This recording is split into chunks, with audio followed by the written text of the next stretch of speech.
In this video we have a little HMV. This is the next size of the TV up. This is a 12-inch colour. They didn't make a lot in this size. Mostly 14-inch was the standard. But these were a little Rank Arena sets. They're basically made by NEC.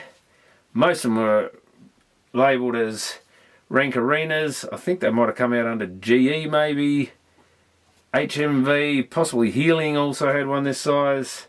Though most of the smaller and even larger HMVs, 20 inches and the like, 51 centimetre, 48 centimetre, they were mostly JVCs as far as I know. We really didn't see many of them down here in Tassie. We had the early ones. They actually started off with one of those awful Decca 33 series valve hybrid TVs. That was their sort of, I think, 22 and 26 inch. They weren't very good sets. Then they actually made a couple of Australian sets, and they were about the only truly fully designed Australian made TVs. Not particularly good, had Phillips tubes in them. And I think it was, they might have been one inline and one Delta gun, or it might have both been Delta gun tubes, 22s and 26 inch. And one was push button, and I think the other was rotary tuner.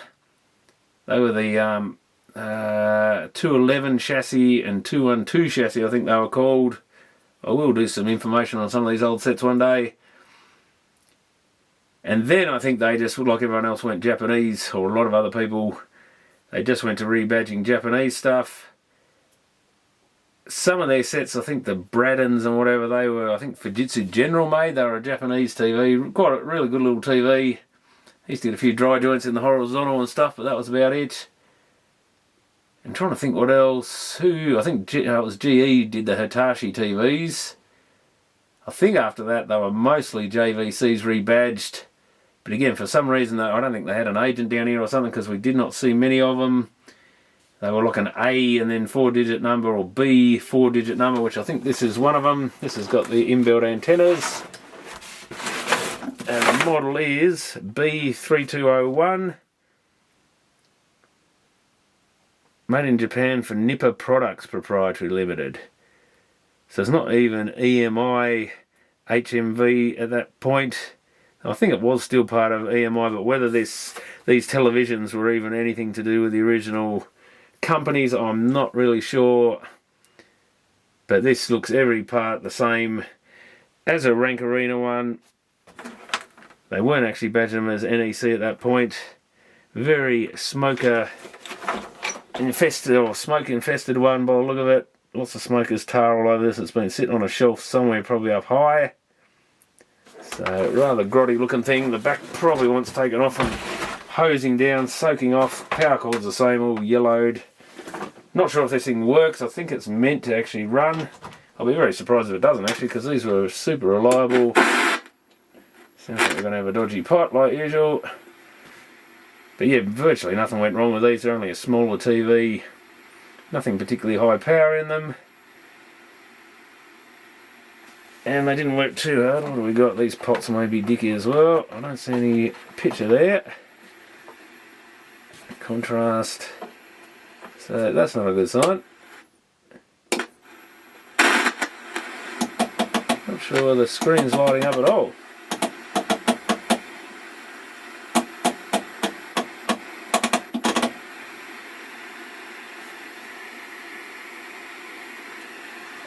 Oh, that's a bit of a rip-off then.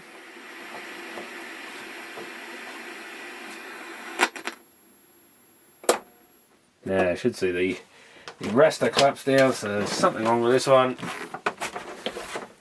It's got some brightness on the back, sort of thing you sometimes have to look at because people like to play with them. I can't remember, one of these I think might have had a power transformer or something on the back. Depends what chassis is in it. This might be a bit of a later one actually, but I think some of them had switch mode power supplies. They were sort of in that changeover period. I think they might have actually been early 80s even, these sets. I know they used the bigger versions on a lot of BBC computers we had in schools, and they all sort of came out around 82, 83 I think. think I've got to undo the antenna socket on these. Yeah, it feels like it's hanging on something there. I don't think there's a chassis as such in a lot of these, it's just that screw over there.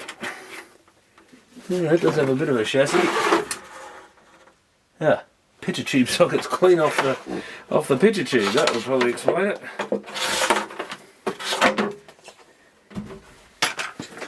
Let's hope the picture tube's still intact. Yeah, I don't think I've absolutely smoke covered inside here as well. Yeah, it sticks on reasonably well. It's a little loose feeling, but very weird. I'd say it's been dropped or something. I noticed a bit of cases hanging off here. This is a Rankarina, something like a B1 chassis or something, I think. It's got the switch mode power supply in a separate box. We've got a 320 BYB22 Nippon Electric Co Limited, made in Japan. And yeah, very similar. I think most of the Rankarinas of this era, getting more into the 80s, they've got the flat chassis, white line output transformer. Used to occasionally fail in the big ones, but quite a reliable little chassis. All these Ranker ones were pretty good. Even some of the early ones were fairly reliable, though they did start getting a few problems going into the 90s. Yeah, I wonder if I've dropped this, because I know that part of the case was sticking off. It may have got knocked off a shelf or something. Who knows what happened. Oh well, let's see if the tube actually survived.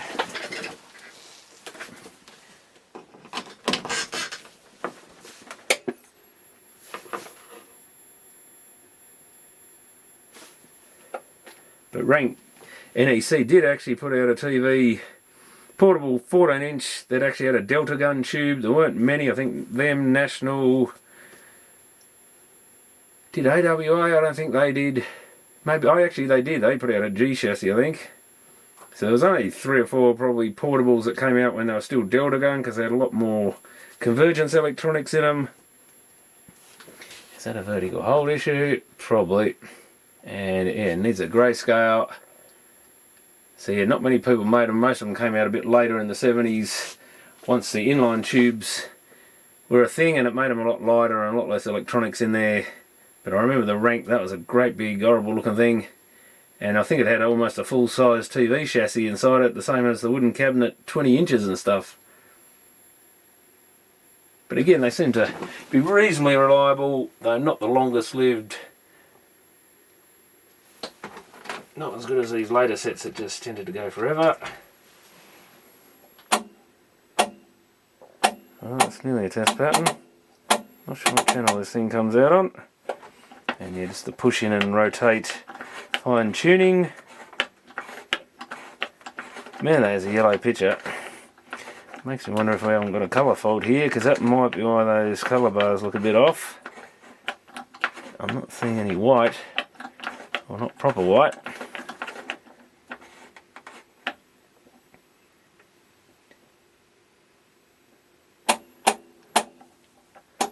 That almost looks like a channel there. Maybe it's channel 4, who knows. Ah, that's better. Look how yellow that white is. Should be a white band there, but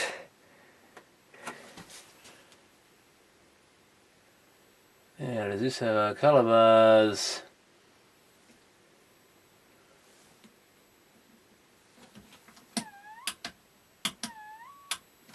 That's a sound there. Try to flick both them off. Yeah, pretty yucky picture. I hope it does better than that. Oh, well, plenty of brightness at least. Don't think the focus was the greatest.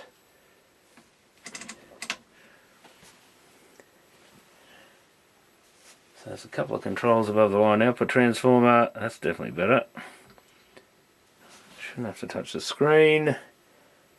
And then we've got all the tube adjustments.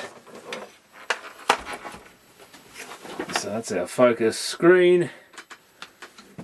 And all the tube adjustments are on the actual board. Got to be a bit careful of that cable. R drive, B drive, and then RGB bias there.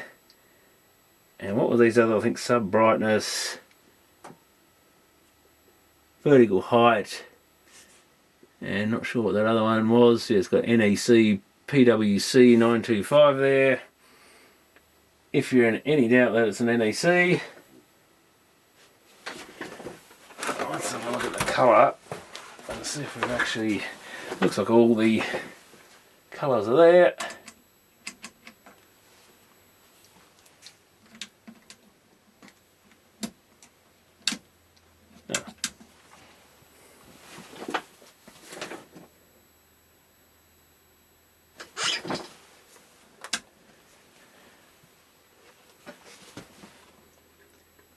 Oh, that was just touching the B drive ever so small amount. So I wonder if that pot's a bit dicky. And now we've got a ton. I actually turned it down and it fixed it. It's like the blue went up when I turned it down. So that pot's probably a bit not surprising given the condition of this thing and the amount of cigarette tar on it.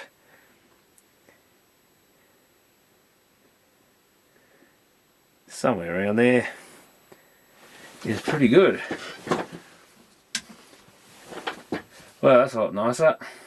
We've probably got way too much colour there because it looks like it's flaring out a bit. And brightness is probably too high. I tended to run them at full contrast most of the time. Yeah, we're slightly maybe off on the centering, it's not too bad. Those bars normally should come in a little bit more.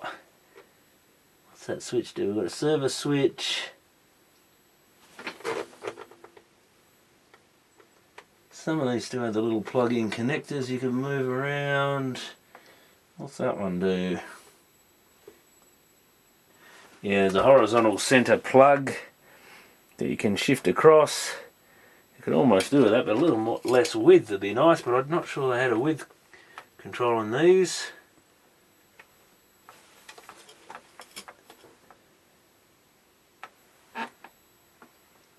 One colour, sub-colour, phase, beam limiter check,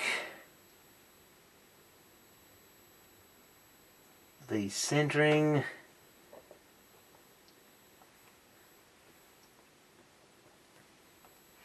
uses some Toshiba chips, a big AN chip from Matsushita. I think the main chip colour decoder is an NEC. Horizontal width, there's a couple of links there. So there's no width adjustment. Not sure whether cutting those links would improve it. I think that'll probably be as good as it gets.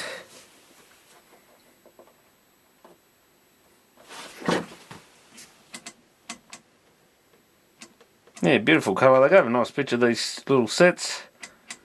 A little bit of geometry out there and convergence. I think the yokes, yeah, it's alright that way, but the yokes, it looks a bit tilted that way. Interesting, where's the wedges for it? Has it lost its wedges?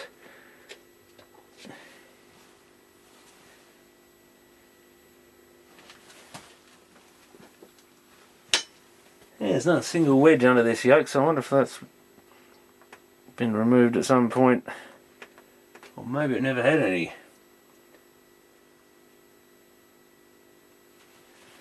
But yeah, just a single VHF rotary tuner, and we better give that a clean, I think.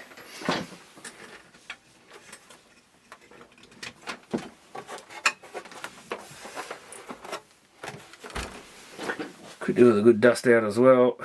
Yeah, there's the pot. You can see where they've had the option for UHF to be fitted. I think some of these models you could buy with it. Maybe it was an option on some, you pay a bit extra for basically the same model with it. The pot's upside down. See if I can get in there.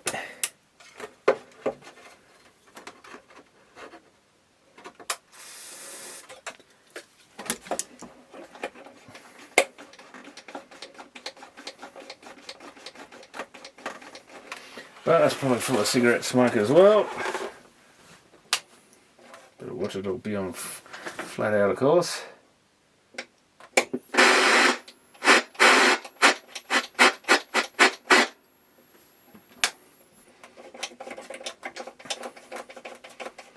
Sounds a lot better than it did. Unfortunately we lost a bit of paint on the front.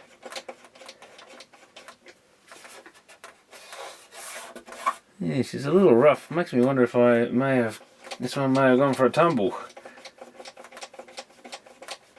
With the amount of stuff I've moved around, it's quite possible it might have done.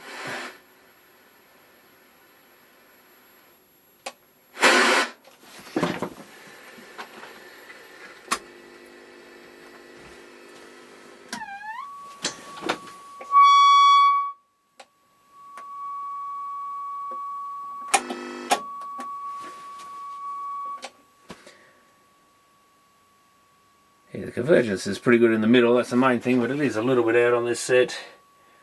Could have a play with the rings, looks like they're in the right spot. They're solid, they haven't moved. They have now. And you can see them spreading out a bit, that's actually probably a bit better.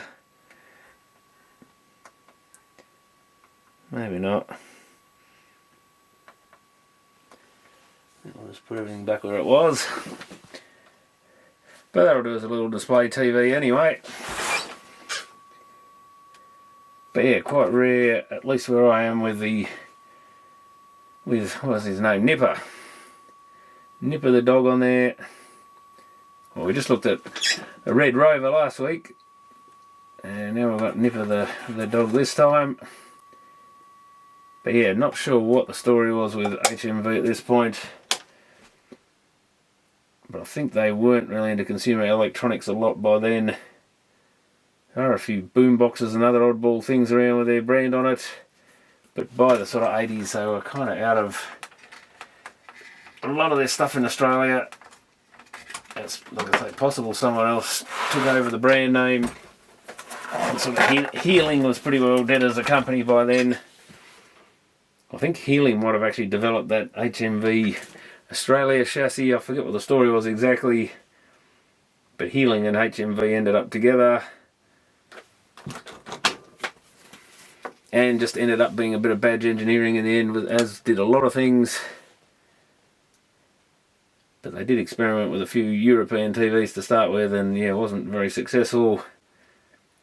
A bit like AWA did with some of the Thorns.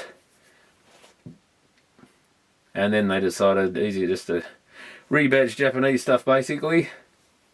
And you know, they were good televisions, most of these. Yeah, interesting. This one actually says that this yoke is permanently bonded to the picture tube.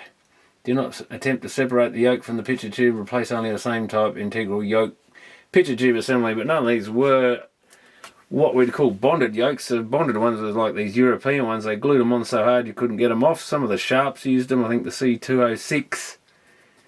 They were kind of bonded. You could snap. You could actually cut, I think, the plastic bits, but they were glued well and truly to the tube. But these, if you had a faulty tube in one of these, you just unscrew the yoke, undo the clamp on it, take the magnet assembly off, and you can swap tubes around all day. Now you wouldn't want to put a different type of yoke in this TV, which is why you just keep the original one. But I think I had an argument with someone about bonded yokes, but these things came off as easy as anything. Always used to, when you chucked out one of these sort of TVs, you just undo the magnet assembly, chuck that, undo the yoke, and that'll go straight in the scrap bin, and the rest of it will go to the dump sort of thing. But you'd always recycle that sort of stuff. Sometimes if you could really be bothered, you'd pull them apart, a quick stomp on them, and you can get rid of the two outer things. Or sometimes just prise them off with a screwdriver and then split the plastic apart, and you've got two inner windings. Sometimes you have to break a bit of glue off and pull a couple of labels with magnets on them off. And that was a good bit of scrap metal, but there is no permanent bonding with these. You just undo the metal clamp and it's as loose as anything. Usually they just had a few wedges, but maybe that's where people get the idea some of these yokes are bonded, but they're not bonded in any real way. I mean, in the factory they probably set a few magnets and stuff up on them. They've usually got a couple of magnets stuck on the inside and a bit of tape over that, which probably got the purity exactly perfect in the factory, but normally you didn't see any problem. You just put the new yoke on, push it forward until the purity was right, clamp it off, making sure of course you had the pitcher level, and yeah, just put your magnet assembly back exactly where it was, and away you went again. And maybe you'd have to tweak a little bit of convergence or something, but the magnet assembly would come off the tube you put in the set. So if this was a faulty tube, you pull the magnets off and throw them away, take the yoke off, throw the tube away, and then put another one, usually out of the same model but didn't have to be, back in there, slide this original yoke back onto it, slide its magnet assembly back onto it, which was already set up at the factory, and tweak the screen and focus. And sometimes, yeah, the convergence wasn't the best in the first place, so you fix that up a little bit, make sure your purity was right, and away you went again. But I never saw many of these. The 14 inch I saw a few more of. These little ones, that's why there's still a few of them kicking around the place, because I think they just went forever. They didn't take up a lot of room, so people probably just kept them in a cupboard or something, thinking they might want it one day. And they never did. But good to see a couple of them surviving.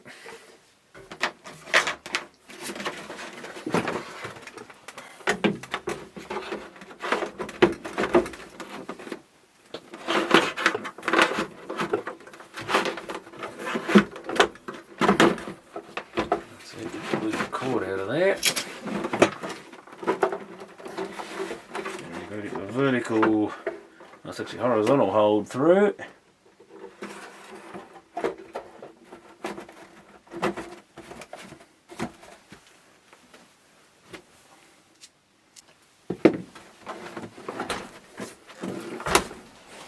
Now I'll put the back on it for now, and sometime I'll get around to taking that off, I think, and giving it a good hose off. Give it a good coat of something to soak into it. Loosen up all that cigarette tar, and then yeah, give it a good hosing off. The front panel thankfully is pretty good, besides a bit of muck on the speaker grill. Even the tube's got a bit of stuff on it. But that'll clean up alright. Bit of dirt down there. But that's that one for now, so thanks for watching. As a little bonus, there's a pile of old 78 records sitting on top of that TV, and as I was putting them back I realised some of these are his master's voice, so always use their finest needles. Got a record cleaning pad, speed tester. Not sure how that one works, but can just use a stroboscope, I guess. There's one of their portable units. A patent back in 1923, but whether it's that old. Perfect reproduction of every note. One of their bigger gramophones or something there. I think that's the same one. Very similar cover. This one doesn't actually have an HMV in it, but I just saved a few of these just for the artworks on them. Even though they're pretty beaten up. Spring motor and electric motor, so this is pretty old. So take a portable with you. Portable gramophone. Great for your picnic. To get the best results. No doubt use all their stuff. Disuse is bad for the machine. Don't wind the spring too tightly. So definitely back in the wind-up days, rather than electric motor ones, dancing to the gramophone. Recently issued dance records. There's a little dog stamp there. And then since broadcasting began, true to life radio receivers and radio gramophones. And a bit of a catalogue of recent Australian recordings.